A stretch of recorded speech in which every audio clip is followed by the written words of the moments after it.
And I definitely find with clients, getting clear is such a freeing experience, because then you can stop thinking that every genre is one you have to consider. You can stop thinking that every social media platform is one you have to be considering. You can just decide, this is what I love, this is where I'm going to focus my attention in all aspects of your professional life, and it's incredibly liberating. Welcome to the Female Entrepreneur Musician Podcast with Bree Noble. Bree is a musician, entrepreneur, speaker, and founder of Women of Substance Music Radio and Podcast. Bree's interviews with successful female musicians and industry pros are both inspirational and informational. She also answers your questions about the music business. Bree is on a mission to help you create great music, connect with your fans, and grow your business, and to truly become a female entrepreneur musician.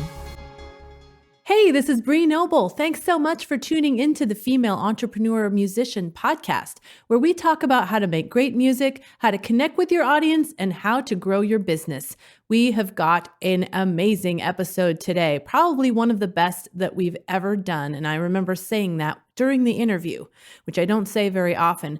I have found a sister in music across the pond, someone who I completely agree with her strategies, her coaching, and just the way that she approaches life in general. Her name is Tamara Gal-on, and she is a creativity and music coach. And we get into so many valuable subjects in this conversation. I can't even recount them all. We talk about outsourcing some things so you can focus more on your creativity and your music. We talk about how not to get discouraged, how not to be negative, just so many things that I think are really going to help you. So we are getting onto that in a minute, but first I want to remind you, you can always go to FEM37.com and grab our free resource, which is the 19 sources of income you probably haven't considered for your music career. If you haven't grabbed that already, go get that.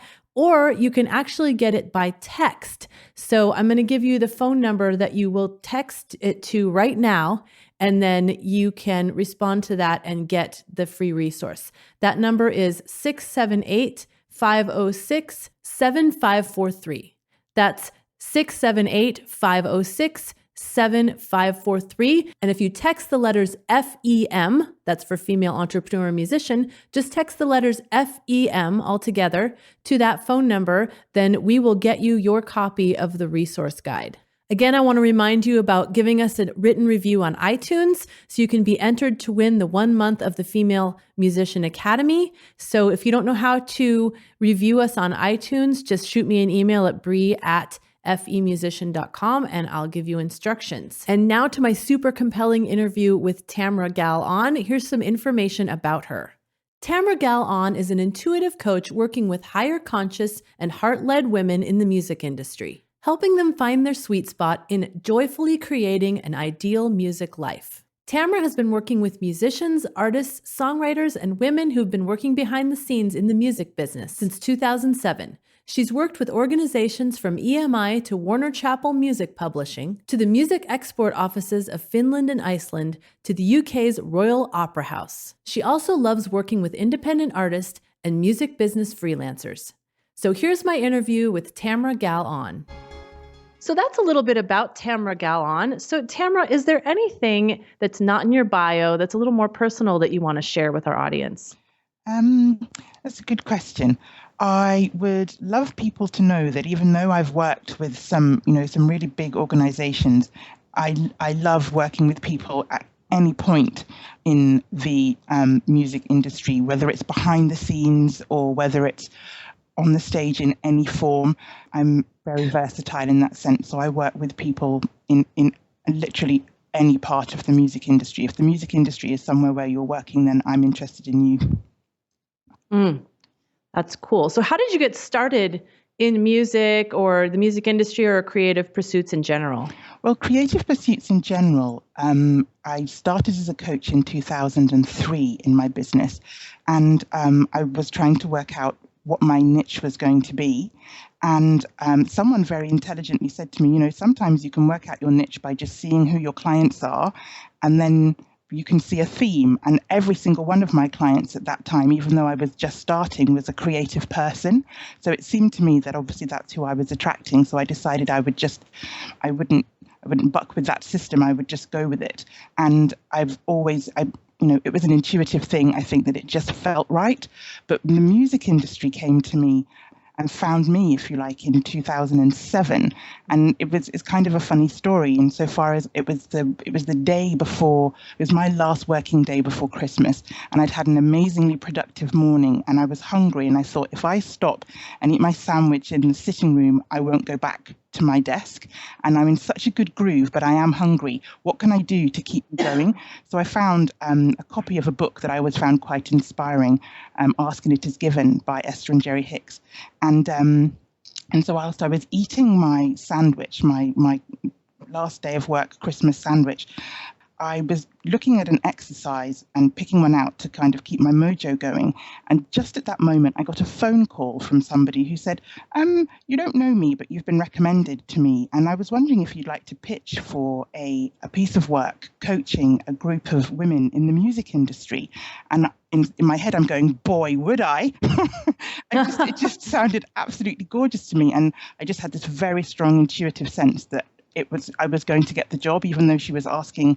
It was a grant-funded piece of work, and I knew that there would be other people tendering. But I just had this very strong sense that the job would end up being mine, and it was.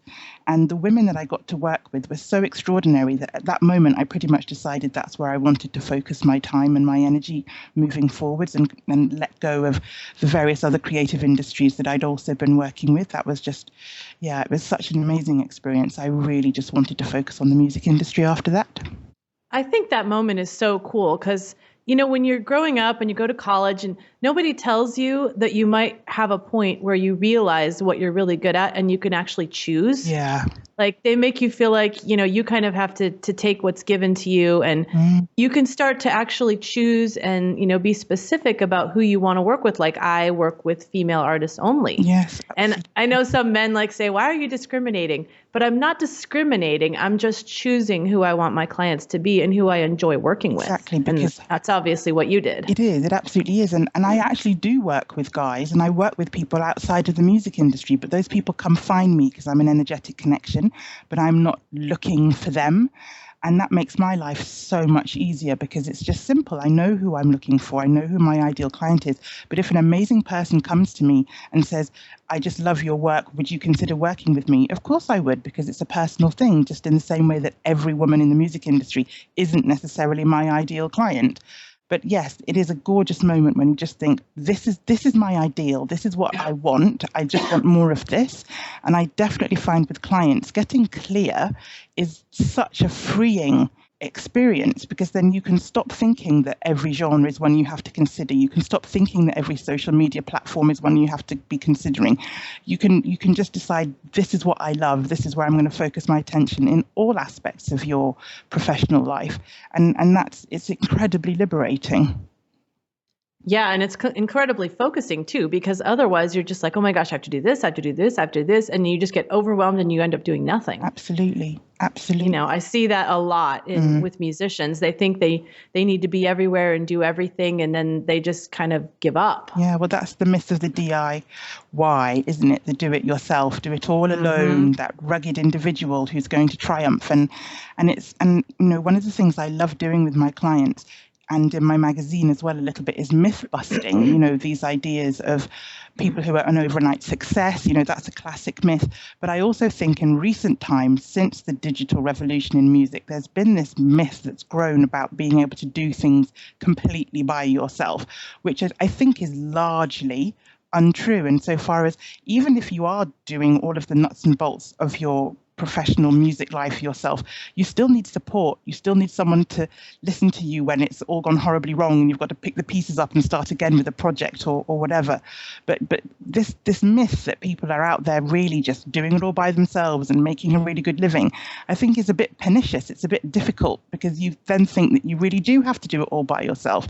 And I don't know anyone who's really 100% making all of their money from music, who's being a musician, who's doing the various things that you can do to earn money, but who's doing it completely 100% by themselves. They're always collaborating with someone, or, they have a street team, or they have someone who does their PR, or someone who helps them with social media sometimes. It may not be like a full-time employee thing, but they're getting help.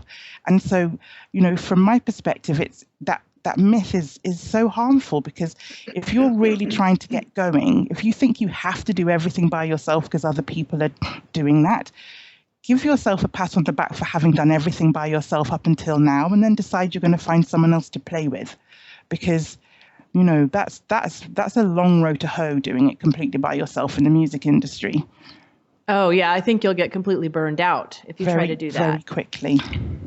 Yeah, I know for me, in my business, there's just no way. I have to have, and I tend to specialize in people that do things very well, but not other things very well. I've found I cannot find like a jack of all trades, somebody to help me. No. I've got someone who works part-time and helps me with social media, someone who works part-time and helps me with my podcast. I don't try to find one person that's going to do everything, because nobody's going to be good at everything. And I certainly am not good at everything and can't do everything. So I definitely agree that's something that musicians need to think about, even if you just, have people, like you said, on your street team, or, I always talk about how I used my mom as a booking agent for me when I first started, because she was good on the phone. She was obviously enthusiastic about my music. She had a different name than I did, Yes, absolutely. Absolutely. And it's more fun with more than you. There's someone to bounce ideas off, and other people bring in expertise. But exactly as you're saying, Bree, the thing is that if you're a great singer-songwriter, it is unlikely that you are also going to be an excellent everything else. I mean, no, stop it. Find other people to contribute and start to build yourself a little team, a little community. And the thing that I would definitely say, which comes up a lot when I start talking to clients about getting help, that is immediately they say, but I don't have enough money to pay people. And apart from the fact that not having enough money is a mindset thing, it's like a state of mind rather than a state of affairs situation. Putting that on one side just for a moment, I'm always encouraging people to understand that the magic of being a creative person for somebody who isn't a creative person is just getting to spend time in your brilliance.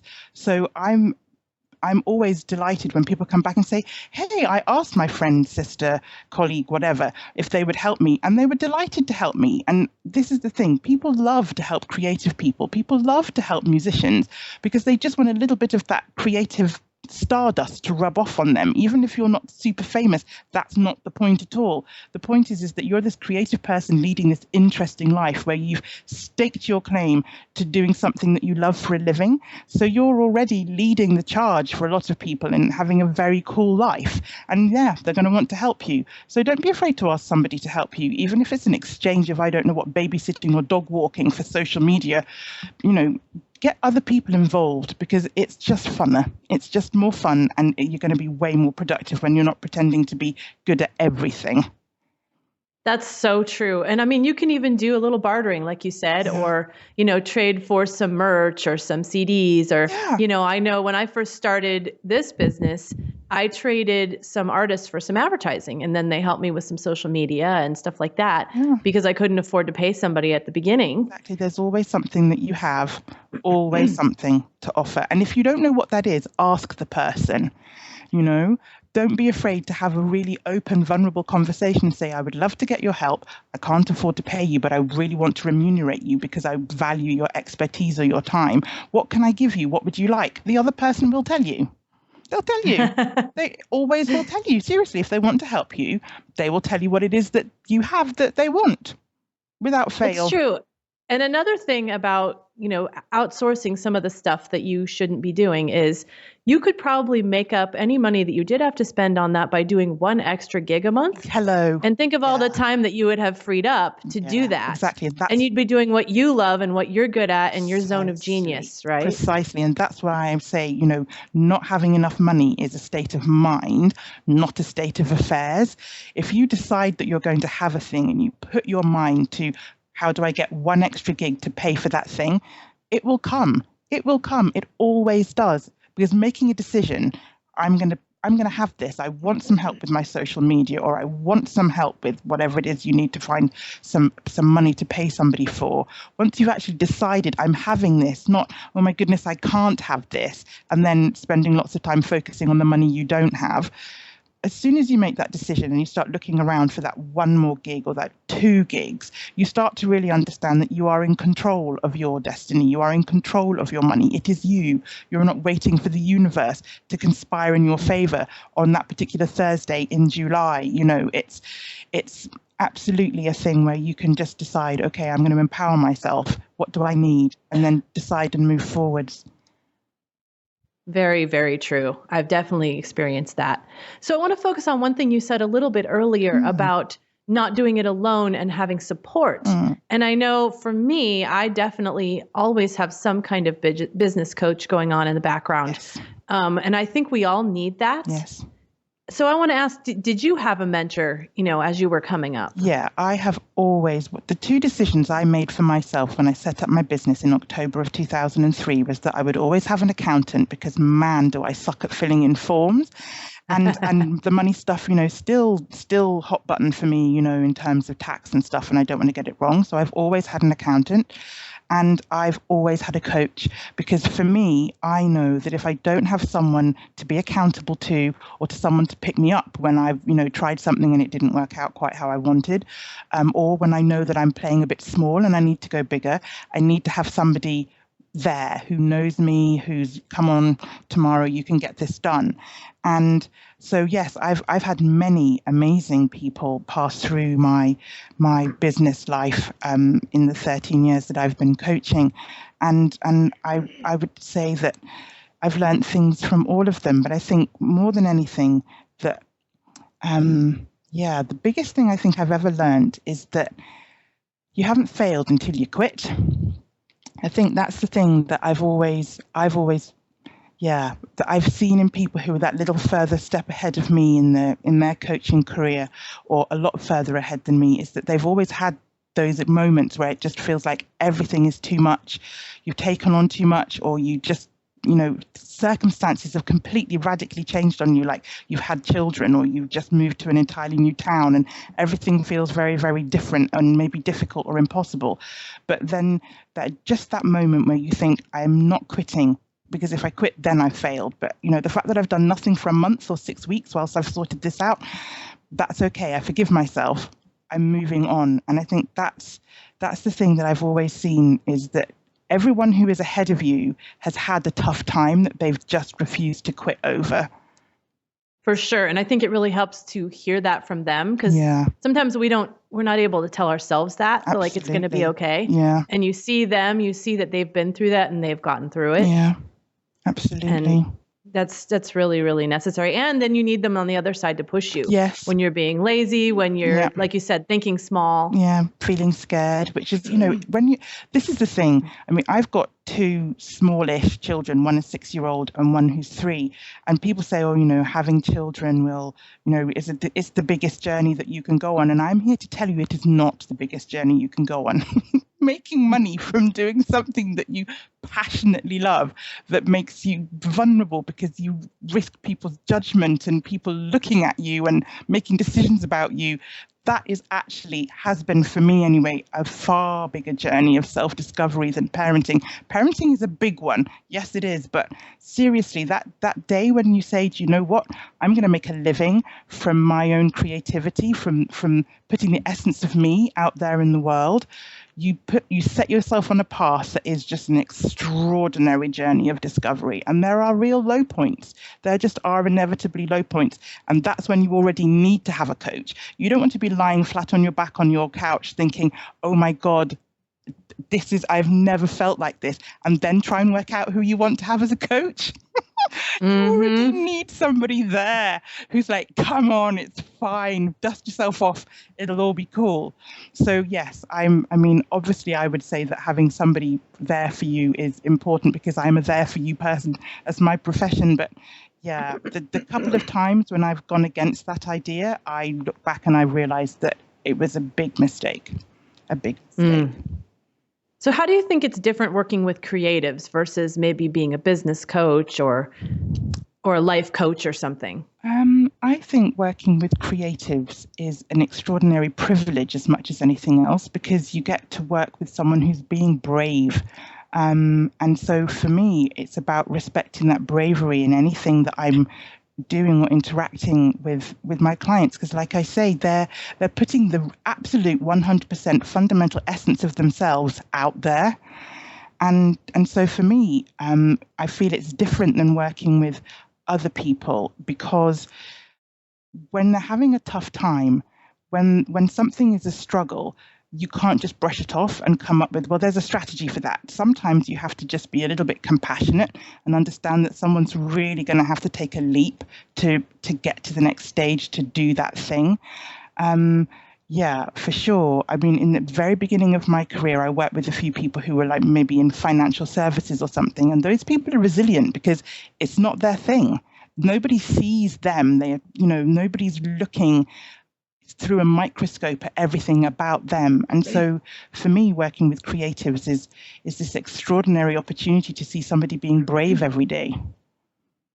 Do you have to help them become brave, Yes, or are they usually do. already brave? There's a level of bravery already there, but sometimes people have to get that little bit braver to get to that next level. One of the wisest things a coach ever said to me, which I found just so helpful, was that wherever you've got to in your career, whatever got you there, if you're stuck, if you're now not progressing, if you've got to a plateau, whatever it is that got you, whatever it is about you that got you to where you are now is the thing that's preventing you from getting to where you want to get to next. And that was such an enlightening thing, because sometimes the kind of brave that people are that have got them to say, take a decision that maybe goes against what their parents think is sensible or what their teachers have told them is possible. Particularly, I spend so much time working with people who were told by other people, well-meaning or maybe not well-meaning, that they shouldn't have a career in music because it's unreliable or difficult or whatever. And it's one of those things whereby whatever has got you to that point and now you're stuck, you kind of have to unlearn a bit. You have to be a bit brave and let go of stuff so that you can get to the next level. So yes, definitely, I spend quite a lot of time engaging people with the idea of being courageous maybe in a different way than they have had to be up to that point. That's an interesting insight, because that's true. Sometimes if you have to start out kind of being rebellious or being the rebel, then when you get to this certain point where you're having some success, but you need to move to the next level, you need to think of yourself in a different way. You're not the rebel anymore. Absolutely. And you need to take that great energy, but sublimate it, change it, transform it into something that's more productive for where you're trying to get to next. Yeah. That's a really good way of describing it, Bree. Let go of that rebel energy and move into whatever is the next kind of energy that you need for what it is that you've decided you want to do at the next level. Yeah. And I love your idea about the money mindset. I think that that's something that's not taught enough to creatives. And I know you've had the brand over the past few years that's capitalized on creativity, which I just love that concept. And, my personal tagline is don't just make music, make a living. So it's kind of similar. Very similar. Absolutely. And this is the thing that I find that I talk about so much. I find that because I think that coaches are a similar breed in this sense to many creatives. We would do what we do for a living for nothing if we had a trust fund. I would happily coach all day for no money whatsoever if I didn't have to earn a living doing something to eat. But the thing is that if you've got this mindset, which is, well, I do it for nothing if I could because I love it so much. So, and then the thought on the other side of that so is, so I find it difficult to, and then put in whatever money thing, charge enough, charge at all, tell people that I don't work for free, then you've got to deal with that. You've got to work out what new mindset you need to not be playing that game, because it is all a mind thing. I meet a lot of people who tell me that the music industry is a difficult place to make money these days, people who tell me that the industry is set up a certain way, that it's very hard for independents to do this or that or the other, and they tell me terrible stories about exploitation by YouTube or Spotify. The thing, all of those never-ending conversations we can have about why it's really hard to make money in the music industry. And the thing that I always say is that if you're going to spend your time reading articles about that or having conversations with other people in the industry about that, you are always going to find it hard to make money, because essentially all of your conversations are colluding with that idea about how your world works.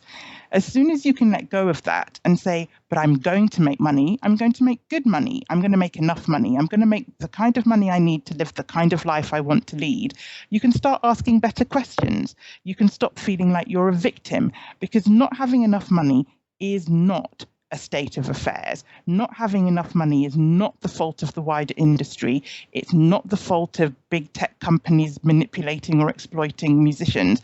You personally, as an artist, not having enough money is because you, that particular artist, haven't found a strategy that works for you to make money. And all the time you're complaining about what everybody else is doing, you're not finding out what's going to work for you. And it might be something so preposterously simple that when you finally get it and it works, you'll be amazed. But up until that point, don't spend all of your focus on all of the stuff that feels really difficult, because it'll just make you not want to get out of bed in the morning. Oh my gosh, you're like my sister from across the pond. Like that's exactly the way that I think. I mean, number one, you can't focus on the negative, or your whole mindset will be negative and it won't allow anything positive into your life to happen.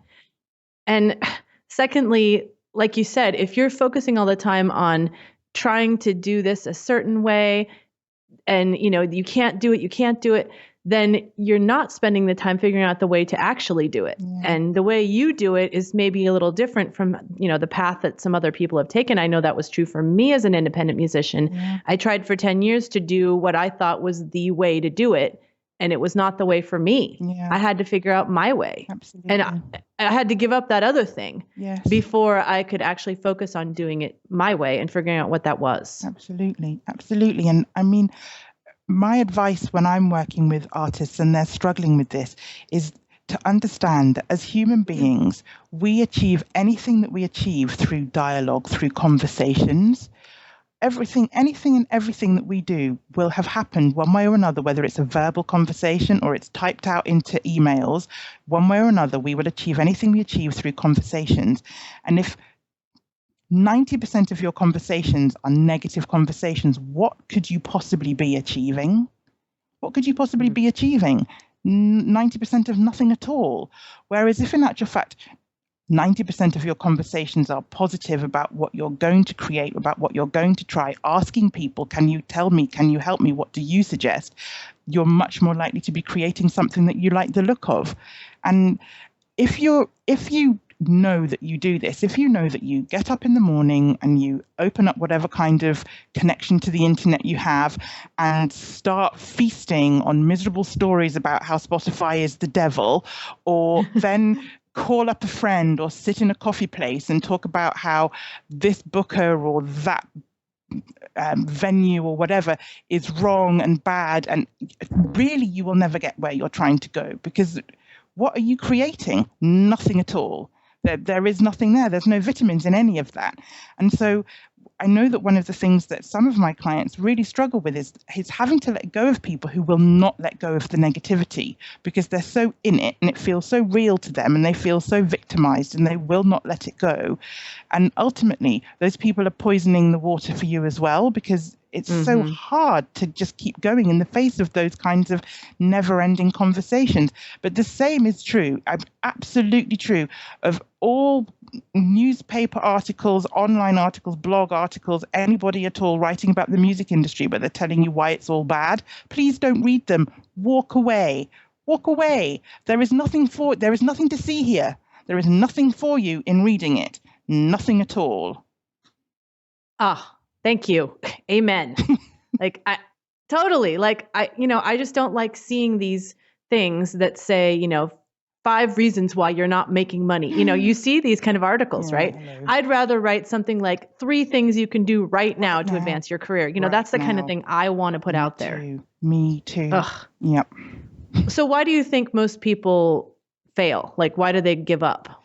Oh, because it just feels too hard, because it feels overwhelming, because everybody's got an opinion on what you should be doing. It's the overwhelm factor. It's just the overwhelm factor. It just feels like there's so much that has to be done in order for you to have a successful career. And for my clients and most of my clients, by the time I've finished working with them and they're, going off into the sunset of the next level of their career, are earning a good, well over $50,000 a year, well over. And they're not living a complicated life. They're not running around with their hair on fire trying to do 82 things. They're usually doing 1 or 2, maybe 3 things well. Mm-hmm. And it's the overwhelm factor that has been dropped, so that they're focused on, okay, these are my 2 social media things. These are the 2 bands that I'm focusing on, or, whatever it is, but they're not trying to do everything. And they've got enough support. They've got enough support, the right support. Sometimes that's a little bit of a trial and error thing. What do I really need? But it's the overwhelm that is the killer. It's that feeling of, I'm not enjoying this. I'm not enjoying this. I'm not making any progress. I'm not enjoying this. Why am I doing this? Whereas when you can just simplify down to, I'm going to try these 2 things or these 2 things, and I'm going to just keep going until I've understood what about those things is working for me. And you just keep it really simple and you keep that overwhelm at bay, then you can fight the next day. I was going to ask you next, what do you think is the most critical skill to have a successful music career? But I'm starting to think, as we've been talking, some of the most critical skills are definitely being open-minded and flexible. Yes. Would you agree? I would. I absolutely would. I would also say that, being open-minded, definitely, but I would say more than anything, and this can get me into trouble sometimes because people think that I'm being a little bit hippie chick, but I would say that you have to follow your heart insofar as you've already committed to doing something you love for a living, something that you're passionate about.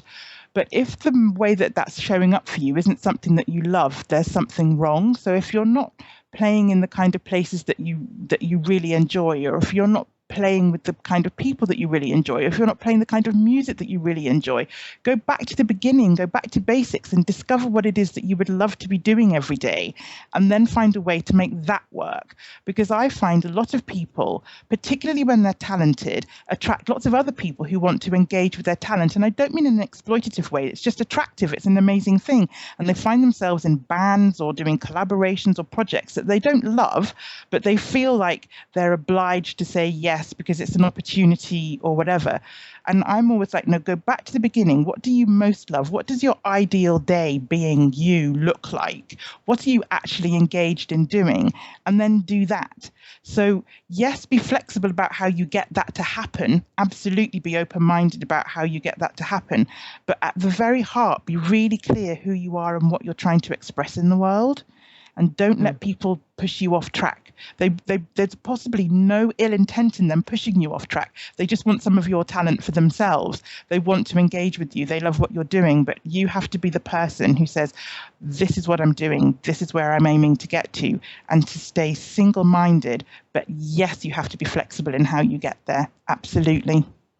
I think that's so true. When you're first starting out, it's hard to say no. Indeed. To anybody that asks you, because you think, well, what if this is the one, Absolutely. Yeah. And you have to be discriminating, because otherwise it's all part of that overwhelm story. Right. But you just need to be clear with them, your reasoning. Like, right now I'm focusing on these 2 things. Yeah. And then they won't be upset at you. They'll understand that you understand your career. Yes, absolutely. And they might actually even see you in an even more positive light, because they can see that you're being professional, considered, you're not spreading yourself too thin, you're going after quality, not quantity. People can respect that. For sure. So I was seeing on your website that you were involved in something called the Music Leaders Network, and I was curious what that was and how that worked. Well, that was the project that I did in 2007 with 12 women from the music industry in London. And they were from various organizations like EMI, the Royal Opera House. We had an amazing woman from the London office of the Iceland Music Export office, which was an amazing. Iceland is just this extraordinarily productive music nation of 300,000 people, but they hit way above their weight in terms of bands that they turn out. But it was this extraordinary experience of working with 12 women over 9 months to just really get them to engage in their own leadership, in their own value. And it was an amazing, amazing project that was the thing that made me fall in love with working with women in the music industry in the first place. And I'm still in contact with many of those women now and still working with some of them on various projects. It was an extraordinary, extraordinary time. And we accomplished so much. They got so much done. And at the heart of that was really owning their own value and agreeing to be visible. It can be so easy sometimes to just hide slightly. Even sounds crazy when you're a performer, but I definitely come across that whole idea of being visible can bring up a whole load of stuff for people. Even when you're on a stage, you can still be slightly hiding, and making your peace with that and owning who you really want to be. I think that was part of what those women learned and what they've carried on doing ever since, and they've gone on to do amazing things. Yeah. I think that's interesting because my experience with that is that I would tend to be completely myself on stage and then really uncomfortable off the stage, like when I was talking to people. Yes. And I needed to learn to be that same person I was on. And I just how can I be so comfortable in front of 500 people? And then one-on-one, I'm uncomfortable because I don't know these people, Absolutely. Absolutely. Yes. And some of that's just trial and error, isn't it? Some of that's just keeping going till you figure it out. Yeah. For sure. Yeah. Absolutely. Now, this is kind of a weird question to ask a coach. It's interesting. I either get an all or nothing answer on this, but do you have any books that you would recommend for, maybe artists that are just starting out or building their career? And, sometimes I'll get an answer like, no, I don't read any books. I only, go by the advice of people. And then some other people will have 1,000 books. So I'm curious about your answer on the book that I'm in love with at the moment is by Shannon Curtis, which is the No Booker, No Bouncer, No Bartender book, all about house concerts. And yes, I've read that one. The reason I love that book is because even if you don't want to do house concerts, what she's setting up as an idea is that you can create a really good career, and her career is lucrative, and she's starting to get some amazing opportunities now just by focusing on creating an experience for people of your music and then engaging them in being part of your tribe, in being part of your community. And for women, I think that's incredibly important. I do think house concerts is an extraordinary way of building super fans, and who doesn't need more super fans? And so, yes, I have to say that lately the book that I've just been gifting to people and recommending to people is that one, because if you're starting out, or even if you're not starting out, I've been talking about house concerts of various kinds with artists who are in a much further ahead stage of their career, because who doesn't need more super fans? And that's what her book is partly about, is this idea that you create these amazing intimate experiences for people. They want to support you over the remainder of your career. They've had this amazing moment with you. So when you follow up with them with a newsletter or whatever, over time you build this relationship, and they want to buy all your merch, and they want to buy all of your downloads, and they want to see you again, and they want to host a house concert for you the next time that you're in their part of the world. And it's a gorgeous way of seeing the music industry as a community rather than shark-infested waters. So that's definitely the book that I would recommend, particularly for women. There's so many things I love about that answer. First of all, I totally agree with everything you said. I am on the board big time with house concerts for independent artists. Like you said, they're the number one way to get super fans. They're really the number one way to monetize, because fans are just so much more generous in that kind of an atmosphere. Absolutely. But so with Shannon Curtis, like I know her. I mean, I've never met her, but we know each other online. And I remember meeting her maybe 5 years ago where we were both in LA. And I have definitely seen how house concerts have just made her career just take off. I mean, I remember she used to do like a yard. She invited me to a concert in her yard in like Pasadena or something. And that's how she kind of started. And then she started booking more house concerts. And secondly, I just love that title. Like she just really hit it out of the park with that title. Didn't she though? But what's amazing about her, I mean, I would highly recommend anyone listening to this who's even thinking about house concerts, get the book, but also sign up for Shannon's newsletter and just see what she's doing, see how she engages her community, because she really is all about the community. And that's how you sustain and keep and grow and build super fans. But what I loved about her book was that, I mean, and the thing about this book is this: sometimes you can buy books on the music industry where they hint at how it works, but they don't really give you the meat and potatoes of how to do it. Shannon's given you everything. There is nothing you don't know about how to get house concerts started for you by the time you finish that book.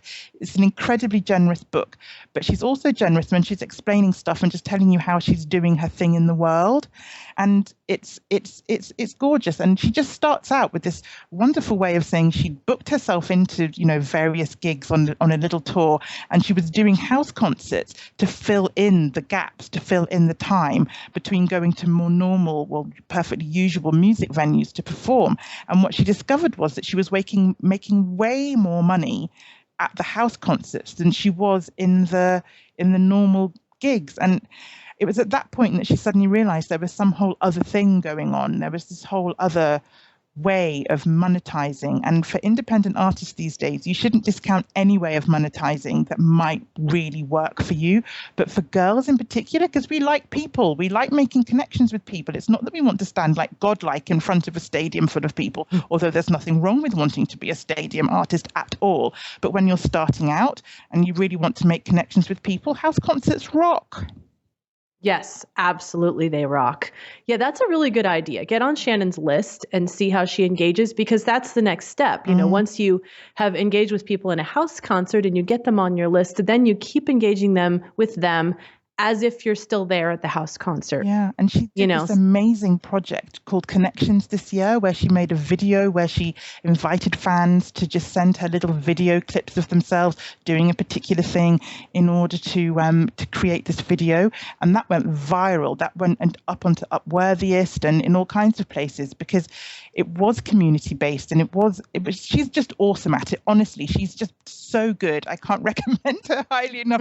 Go see what she's doing. She's just doing it right. And to that extent, she's now been she's done a TEDx talk, and she opened for Sean Colvin somewhere, and she's just knocking it out of the park. And that is purely on the strength of house concerts. So never let anybody tell you that there aren't ways of making money in the music industry that just, that aren't the old way, the old pattern, you have to do it this way. There's no way anymore. There's just try stuff and see what works for you. Absolutely. Absolutely. Yes. Go get Shannon's book. And, shameless plug, I do have a course on house concerts. So I'll put a link for that in the show notes to this episode, because I use a lot of the same, strategies that Shannon does. Of course. Because she knows what she's talking about. She does. But absolutely, if you've got a course on it, then people should sign up for it. It's very definitely, when I started reading about house concerts, I just thought, hallelujah, there's a way, there's just a way, not just to make money, but to make connections. Because I think for women, connections are really important. You can feel so lonely as an artist, touring and traveling and not really feeling like you're engaged anywhere. And once you start doing house concerts, that goes away, because people love you and they want to know what you're doing. I think that's true. Because when I was coming up, I started doing a lot of women's events, a lot at churches. And it's almost like doing a house concert, because they sit at round tables and they're eating, and, and you get to go talk with them while drinking coffee before the thing, and you get to talk with them after. And it's not anything like a traditional venue. And that's what I loved. That's where I did feel comfortable talking with people before and after, and being myself like I was on the stage, because it was that atmosphere. Yes, absolutely. It feels safe. And I don't think you can underestimate safety as a value when you're a performer, that allows you to just really, really feel yourself being free to be fully expressed, to just really be who you want to be, say what you want to say, how you want to say it, and allow yourself over time to do more and more of that. And at that point, that's when you're enjoying every aspect of your creativity, when you're really expressing your truth and not second guessing or doubting or wondering if you're fitting. And when you have an opportunity to engage with your audience like you do before or after a house concert, all those kinds of women's groups that you talk about, Bree, then you start to realize, you start to get feedback, you start to understand what people really like about what you're doing, and you can really start to grow into that. I just think it's an amazing dynamic. I really do. Getting to know your audience is just so worth it. Yes, and in that kind of setting, people will tell you personal stories. Yes. That you will never hear otherwise. And then, you can use them, to write new songs or, just as inspiration, and just know that what you're doing is actually impacting people. Absolutely. Absolutely. Well, I want to thank you for all the brilliance that you've shared. I mean, seriously, this has been awesome. Probably one of the best episodes we've ever done. Let us know how people can contact you. Well, I'm findable on Facebook. So if you just stick Tamara Gal-on, now the Gal-on is kind of funny. It's GAL-ON. But if you put that in, you'll find me, or you'll find me on my website, which is www.tamaragalon.com, and there is no punctuation, so that's just TAMARAGALON.com. But the other thing that people can find of mine, which I would love for them to go look for, is my magazine, which is on my website. So then you just put /magazine, and that is a free digital magazine that I've created for and about women in the music industry. And if people would like to write articles for it, or if people would like to be interviewed for it, then please also contact me, because I'm always looking for people who would like to contribute. That is so cool. Yeah, we didn't even talk about that because I actually wasn't sure where you are on that project, because we talked a few months ago and you were interviewing me, and then I wasn't sure. I should have asked you. I've got 2 issues out, and the third one's due out in the next couple of weeks. So cool. So everyone listening, you are a female artist. This is the place for you to be. Go check out the magazine. Perfect. It's called Made for Music. Made for Music. But you'll find awesome. it if you look up my my Facebook page. You'll find it, or if you go to the website, there's a magazine page there too. Perfect. And I'll have to start tweeting that out and stuff to our people, because I'm sure they'll love it. Perfect. Well, so thank you so much. Thank you for taking time out to do this. I know it's late for you and it's only lunchtime for me, but hopefully you got the kids put to bed Indeed, I have. Indeed, but it's been a real pleasure, Bree. It's been a real pleasure, and it's wonderful to know that there are more people out there just really flying the flag for being an independent artist, and it being not difficult, and it being lucrative, and being able to live the kind of life you want, and it doesn't have to be a struggle. I love that that's your attitude to the whole thing as well. Absolutely. Thank you so much. Now go out and make great music, connect with your fans, and grow your business. Female Entrepreneur Musician has been brought to you by FEM37.com and FemaleMusicianAcademy.com. With editing by Jen Eads of 317 Sound Design and music by Stella Ronson.